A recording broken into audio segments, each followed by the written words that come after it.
Software সেলারও তার অনেকগুলো software কিন্তু বাংলাদেশ এবং বাংলাদেশের বাইরে অনেকে ক্লায়েন্ট ইউজ করছে, তো বোঝাই যাচ্ছে অনেক বেশি মাল্টি ডাইভার্স। আমি কিন্তু ব্যক্তিগতভাবে অনেক হ্যাপি। ধন্যবাদ এবং আমি আশা করি যে আমার যে বিক্রমপুরের যে অধিবাসী যারা আছে সবাই আমার জন্য দোয়া করবেন। আপনাদের দোয়াই আমার সাথে থাকবে এবং অনেক দূর এগিয়ে যেতে সাহায্য করবে। এবং যেখানে আমি অ্যাকচুয়ালি মুন্সিগঞ্জ, আমি যেখানে যাই আমার মুন্সিগঞ্জ জেলাটাকে রিপ্রেজেন্ট করি। সো আমি যেখানেই যাব আমার এই জেলাটাকেই আমার বুকে থাকবে। সো সবাই আমার জন্য দোয়া করবেন ইনশাআল্লাহ।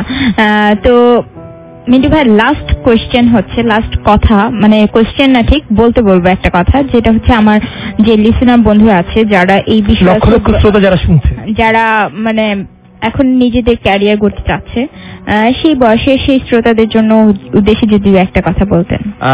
আমি সবাইকে বলবো যে এই বিষয়টা হয়তো গার্জিয়ানরা অন্যভাবে নিতে পারেন, কিন্তু যারা নিজেদের ক্যারিয়ার বিল্ড আপ করতে যাচ্ছে এখন বা ক্যারিয়ারে আসতে যাচ্ছে, মানে নিজের মনের কথাটাকে শুনতে হবে। আমার মন কি চাচ্ছে, আমি বাসা থেকে প্রেশারের কারণে আমি ডাক্তার ইঞ্জিনিয়ার হচ্ছি সেটা না।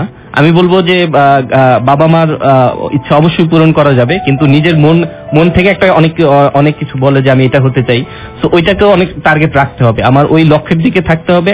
এবং এর জন্য যে কাউকে কষ্ট দিয়ে না, এর জন্য সবাইকে কনভিন্স করে, গার্জিয়ানদের কনভিন্স করে এবং ওই ট্র্যাকে থাকতে হবে। এটাই হচ্ছে কৃতিত্ব। আমি সবাইকে কনভিন্স করে আমার লক্ষ্যে যাওয়া, এটাই হচ্ছে কৃতিত্ব।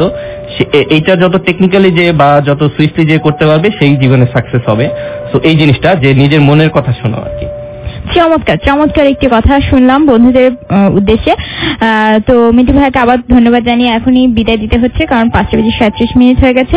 এবং আমাদের সাথে রয়েছে সাগর হোসেন, ছোটকার থেকে লিখেছে, দেখতে পারলে আরেকটু ভালো লাগতো। ও সে টিভিতে শুনছে আমাদেরকে, দেখতে পারলে তার জন্য। বন্ধু সাগর আপনি কি বলছে, আগামীতে হয়তো দেখতেও পারবেন।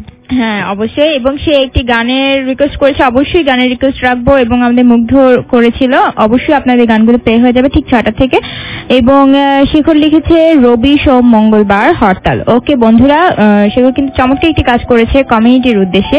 রবি সোম মঙ্গল এই 3 দিন হরতাল ডেকেছে, অবশ্যই আমরা সবাই সেটা জেনে নিলাম এবং সেই অনুযায়ী আমাদের কাজের প্ল্যানিং গুলি করে ফেলবো। তো বন্ধুরা শুনে আসি চমৎকার একটি আবৃত্তি তসলিমা নাসরিনের কণ্ঠে, রোজু মোহাম্মদ শহীদুল্লাহ লেখা চিঠি। চমৎকার আবৃত্তিটি শুনবো এবং এরপর একটি গান শুনে ফিরছি খুব তাড়াতাড়ি। Stay tune, radio Bikrampur 99.2 FM।